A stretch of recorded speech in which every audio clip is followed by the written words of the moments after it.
Hi అండి. నా channel ఎవరైతే కొత్తగా చూస్తున్నారో ప్లీజ్ సబ్స్క్రైబ్ చేసుకోండి. ఇవాళ నా బర్త్‌డే అని మేమైతే ఇంద్రకీలాద్రిపై ఉన్న అమ్మవారి టెంపుల్‌కైతే వెళ్ళామండి. మా వారు చూసారా గుడిలో ప్రశాంతంగా కాసేపు అలా ధ్యానం చేసుకుంటున్నారు.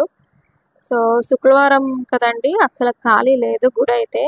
ఆ జనాన్ని చూసి నాకైతే భయమేసింది. ఇంకా దర్శనం అవ్విద్దో లేదో చాలా సేపు పట్టిద్దేమో అని భయమేసింది. సో, ఆ జనాన్ని చూసి నేనైతే రూ. 100 టికెట్ తీసుకుందామనేసి ఫిక్స్ అయ్యి టికెట్ అయితే తీసుకున్నామండి. రూ. 100 దర్శనానికైతే వెళ్ళాము. 10 నిమిషాల్లో దర్శనం అయిపోయిందండి. చాలా బాగా అయింది దర్శనం అయితే. పుట్టినరోజు రోజు ఇంత బాగా దర్శనం అవ్వడం నాకైతే చాలా హ్యాపీ అనిపించింది. జనమైతే అసలు చెప్పలేమండి. అంతమంది జనం ఉన్నారు. ఫ్రీ దర్శనం అయితే మాకు ఈజీగా ఒక 3 అవర్స్, 4 అవర్స్ అన్నా పట్టేది. సో, మేము టికెట్ తీసుకున్నాం కాబట్టి కొంచెం తొందరగా అయిపోయింది. దర్శనం అయిపోయిన తర్వాత చాలా సేపు గుడిలోనే ఉంటామండి. వీడియోస్, పిక్స్ అయితే దిగాము. దాక్షితల్లి చూడండి మూతి ఎలా పెడతదో. చూసారు కదా! హౌ క్యూట్ అసలు.